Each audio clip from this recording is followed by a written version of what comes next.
So yeah, this area also was locked in the past. We can go in here now. We find a coffin. And some bats. So in the coffin there, of course, will be Batman. Simple as that. Oh, I wanted to show you Odin. Oh, stupid me.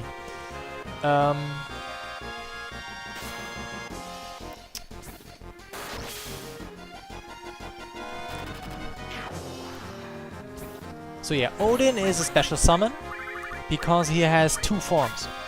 The same materia, the same spell has the I think it's chance and situational to summon two different things. One is a steel-bladed sword against enemies that are vulnerable to it. And the steel-bladed sword is basically Odin's signature move. For those who know the Final Fantasy series. Odin with a sword, with his...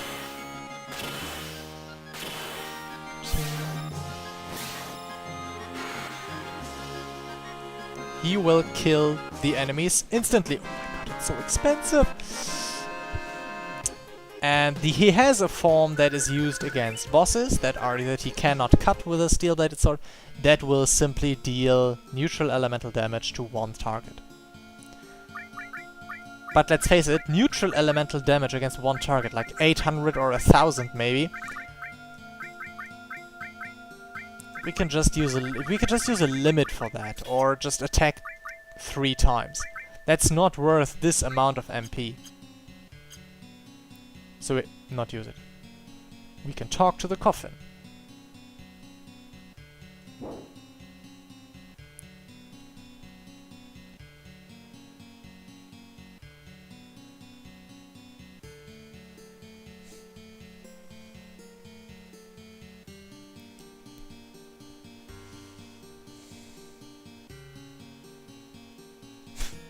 Yeah, Barret, you woke him up.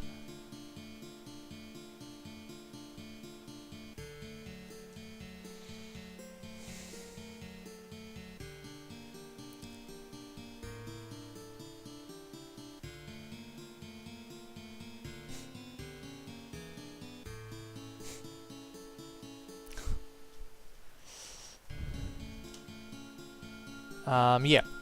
So, again, this is a situation where our dialect choices are important about what we gain out of this conversation, and the right thing to do is talk. Because he thinks we are strangers to him. Well, we're gonna prove him that we have more in common than he thinks.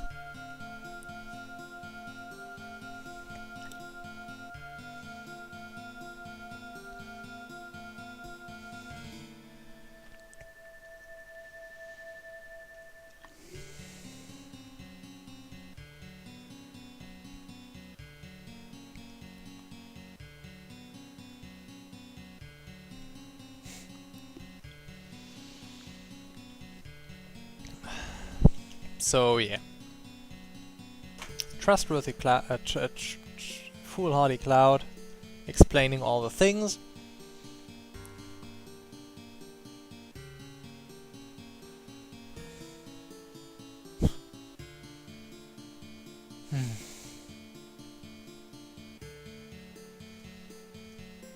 And stuff like that.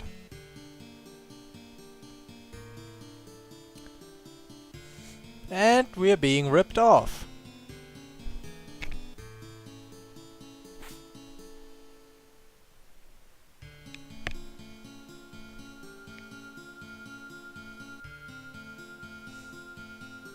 And he's also suffering. Really, this character in this game, he's the edgiest of edgelords. In the in the rest of the franchise, I think he's alleviated a little bit and less super edgy. But in this game, I really can't stand him. Because he's, oh, everything's so horrible and, oh... Really, no. Just no.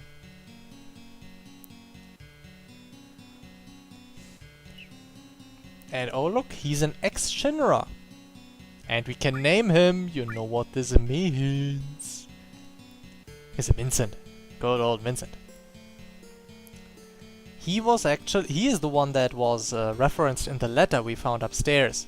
The one who was who was to be disposed of. And I think disposing of someone in a coffin is quite appropriate. Cloud, formerly of soldier. And nope. Never heard of Lucrezia.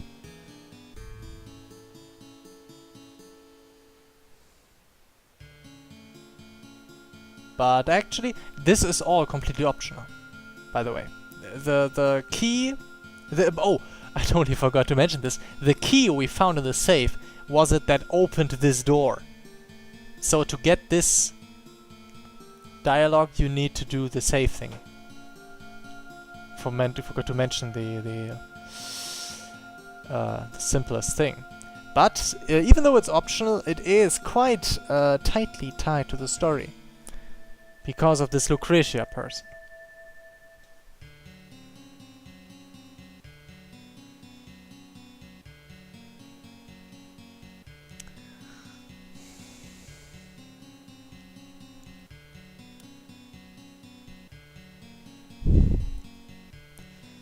And yeah.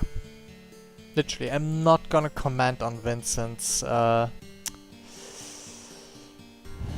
not manners, antics any further. Just... I don't need to have him in my party. Simple as that.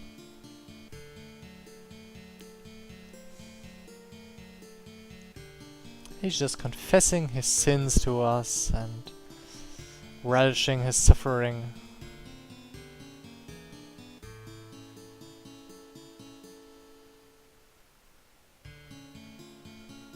Sleeping in a box. I love Barrett. So, I really think Barrett and Vincent are like so polar opposites. Okay, so you talk. So the approach here is you talk to him until he only says "let me sleep." Talk about Sephiroth. Ask him for his name. Then you leave, and somewhere around here after this fight, he will approach you again.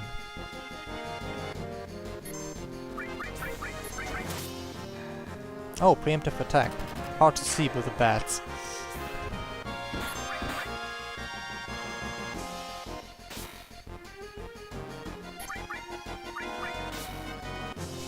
I really love this being hit animation. It's just used for some attacks, but it's just so funny how they, when they shiver and collapse a little bit, and then they just go back to normal. I don't know. I think it's funny.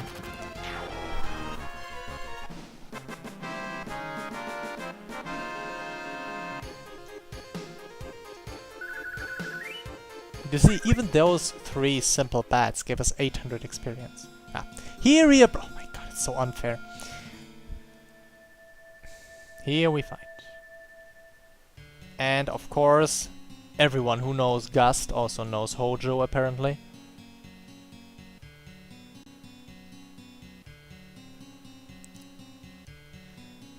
And suddenly we got a new companion.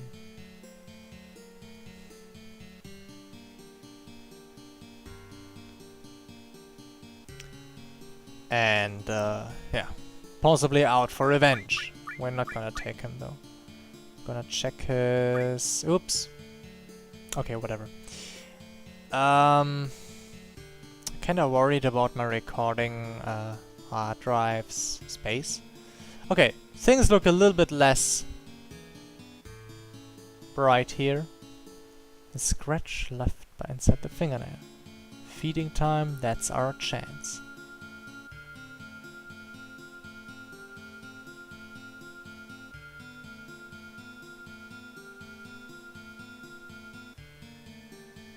God damn it.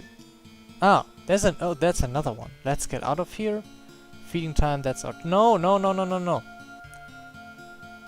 Those are actually relevant. No, relevant. Nice hints. This is the place where we wanted to go. This is where the story happens.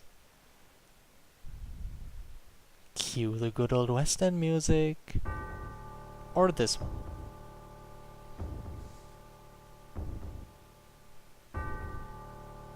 Finally we meet eye to eye.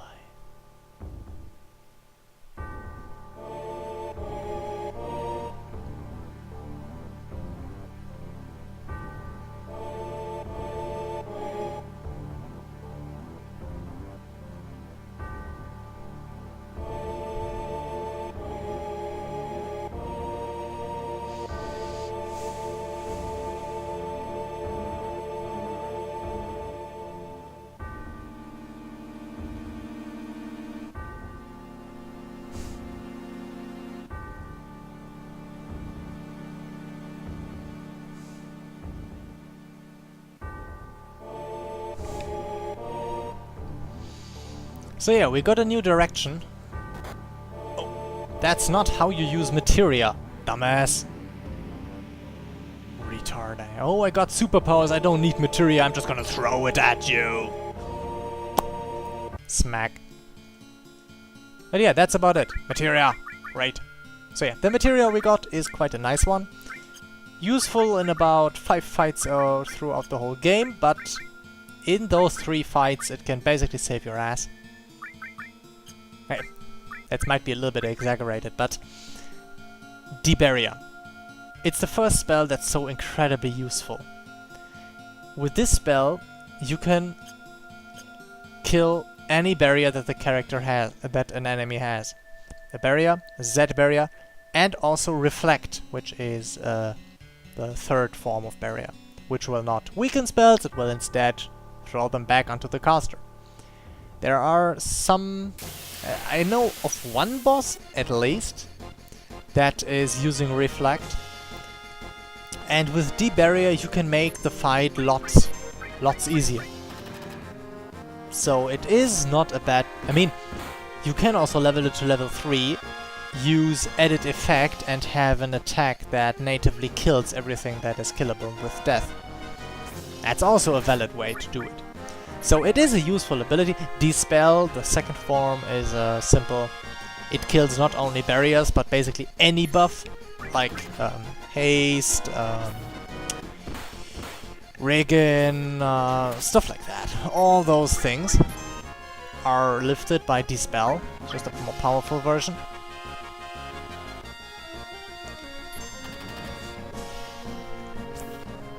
So a useful ability for certain situations.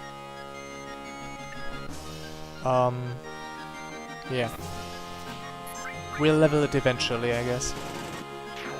Boom. And it's dead. Great. So yeah. I'm not gonna run around the villa to level or to get the enemy skill. The enemy skill we would get here is a technique that deals the difference between our maximum HP and our current HP. So basically our missing HP is dealt as neutral magical damage. It's quite a useful technique, for example, to counter magical barriers, because it has a fixed damage and the magical barrier will not reduce that. Or if you have just an enemy with very high magical resistance, for example the magic form of the Lost Number, the boss we just fought. You can use that technique against him as well. Of course, it's only good when you are on low HP, so that's a risk in and of itself. But in certain situations, if you are really desperate and just need that one last big shove, it's a really nice technique. And a good thing to have. Also because it's super cheap, I think it's cost 3 MP or something. So if you have a character that is... Let's say you have a character, give him 2 HP plus materias, bring him on half HP, so we got the same HP as everyone else, and then use this enemy technique, you got a super strong single target attack spell that just costs you 3 MP. That's a good trade-off, really. Okay, in please, one last time. And yeah, but I will return at some point and get it, because the enemies in the villa where you can get it are they're simply rare. They are not... You can go back there at not at any time, but it's not like the villa is being closed off at any point or anything. So you can go there at the end of the game and get the technique if you really want it. So I can just do that off screen. For now, we will follow Sephiroth's instructions and go further north, past the Mount Nibel. Of course, that means through the Nibel Mountains. And I mean, it's not the first time we did it, right? We've been at the Nibel Mountains before. But since I'm kind of worried about my hard disk space, we will stop here for now. I mean, we've seen lots of stuff. Lots of crazy stuff happened. And yeah, I might continue soon or later. And in case I don't, I hope you enjoyed this. And I hope you're gonna tune in next time and will yeah, leave a comment if you liked it. Leave a comment if you didn't like it, about what you didn't like, what I could improve, in your opinion. Be kind, be a good person, make the world a better place. Until next time, bye bye.